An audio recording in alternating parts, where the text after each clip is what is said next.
आज की short analysis में हम डिस्कस करेंगे जीएनएफसी स्टॉक के ऊपर, जिसका फुल फॉर्म है Gujarat Narmada valley fertilizers and chemical limited. और दोस्तों यहाँ पर ये एक तरह का रेड अलर्ट एनालिसिस है, क्योंकि दोस्तों ये स्टॉक के अंदर मल्टीपल नेगेटिव फैक्टर्स ब्रेकडाउन हुए और स्टॉक एक इम्पॉर्टेंट लेवल पे खड़ा है। और दोस्तों अगर वो ब्रेकडाउन होते हैं और यहाँ पर साथों साथ वीकली टाइम फ्रेम के भी एक बड़ी पैटर्न ब्रेकडाउन के करीब है। अगर दोस्तों ये फ्राइडे को ये स्टॉक ने जो इंपॉर्टेंट लेवल है मैं आप लोगों को वीडियो पे बताऊंगा, अगर उसके नीचे क्लोजिंग आई तो दोस्तों ये स्टॉक के अंदर एक बड़ी डाउनफॉल ट्रिगर हो सकती है। लेकिन फ्रेंड्स यहाँ पर कोई भी हमारी बाय सेल होल्ड रिकमेंडेशन बिल्कुल भी नहीं है, ये प्योरली एजुकेशन पर्पस से मैं अपना पॉइंट ऑफ व्यू आप लोगों के सामने शेयर कर रहा हूँ। कोई भी पोजीशन लेने से पहले अपने फाइनेंशियल एडवाइज़र को ज़रूर कंसल्ट कर लेना। और हाँ दोस्तों, ये लेवल एक इम्पॉर्टेंट सपोर्ट है, अगर ब्रेक हुआ तो नो डाउट डाउनसाइड आएगा, लेकिन दोस्तों यहाँ पर रिवर्सल भी आ सकता है। तो अगर यहाँ पर सपोर्ट लेकर स्टॉक ने अपसाइड मूव दे दिया तो वो भी ज़बरदस्त लेवल रहेगा। तो ये स्टॉक इन शॉर्ट अगर बता दूँ तो ये मेक एंड ब्रेक लेवल पर है, वीकली टाइम फ्रेम के अकॉर्डिंग भी और डेली टाइम फ्रेम के अकॉर्डिंग भी, जो मैं आप लोगों को चार्ट पे क्लियर करूँगा। दोस्तों अगर आप देखो तो ये वो बॉटम थी जहाँ से स्टॉक के अंदर एक ज़बरदस्त अपसाइड मोमेंटम बनी एक अपर स्लोपिंग पैरेलल चैनल के थ्रू। और अल्टीमेटली दोस्तों ये जो अपसाइड मोमेंटम था ये एक्चुअली एक रैली नहीं थी, ये बी वेव की एक फेक अपसाइड बाउंस था। और अल्टीमेटली वो डाउन साइड ब्रेकडाउन होकर जहाँ से रैली स्टार्ट हुई थी, ये वो पॉइंट था दोस्तों जहाँ से रैली स्टार्ट हुई थी। और अल्टीमेटली ऊपर जाकर यही पॉइंट के पास वापस से ये स्टॉक आ गया, घूम फिर के दोस्तों वापस इधर ही वही लेवल पे, मतलब जो उसका रेट था वही लेवल पे आ गया। इतना जब अपसाइड मूव था तो लोगों को आशा थी, जब स्टॉक ने यहाँ से ये अपसाइड मूव देना स्टार्ट करा तो लोगों को आशा थी कि ये वाला हाई तोड़कर अपसाइड जाना स्टार्ट करेगा, लेकिन ऐसा नहीं हुआ और इसने एक बी वेव के शक्ल में अपसाइड का बाउंस दिया था। और अल्टीमेटली अगर आप ऐसा देखो तो ये दोस्तों ए वेव थी, ये एक बी वेव थी और ये सी वेव डाउन साइड में ट्रिगर हुई है। और अगर रिवर्सल देना होगा तो स्टॉक को यहाँ से ब्रेकआउट करके अपसाइड में जाना होगा। और यहाँ से अगर ट्रिगर हो गई डाउन साइड में तो एक नवी साइकिल, यानी इसकी एक नई डाउन साइड सेलिंग यहाँ से ट्रिगर हो, यानी second leg of selling down side initiate हो सकती है।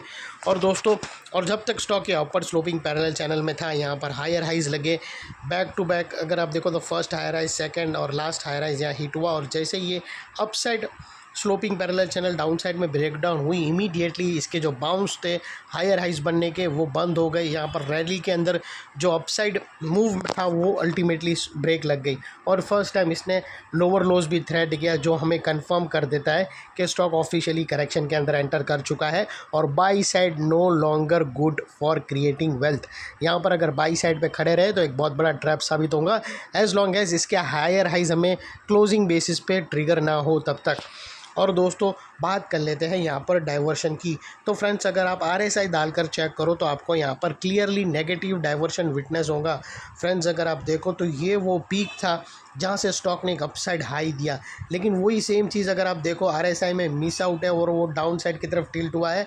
और अल्टीमेटली ये वो लेवल है जहाँ हमें ब्रेकडाउन मिला है और एक बड़ी डाउनफॉल इनिशिएट हो सकती है। और दोस्तों बात कर लेते हैं यहाँ पर चार्ट पैटर्न की। तो फ्रेंड्स चार्ट पैटर्न को अच्छी तरह से समझाने के लिए मैं आप लोगों को वीकली टाइम फ्रेम पे लेके जाता हूँ, क्योंकि वीकली टाइम फ्रेम पे भी और डेली टाइम फ्रेम पे सिमिलर चार्ट पैटर्न बन रहा है, वो है दोस्तों राउंडिंग टॉप। दोस्तों अगर आप देखो तो फ्रेंड्स अगर आप देखो तो यहाँ पर हमें एक क्लियरली वीकली टाइम फ्रेम में दोस्तों राउंडिंग टॉप पैटर्न यहाँ से ब्रेकडाउन होते हुए मिलती है। और दोस्तों ये पैटर्न ऑलरेडी ब्रेकडाउन हो चुकी है, नो डाउट सब कुछ डाउन साइड पे इनिशिएट हो चुका है।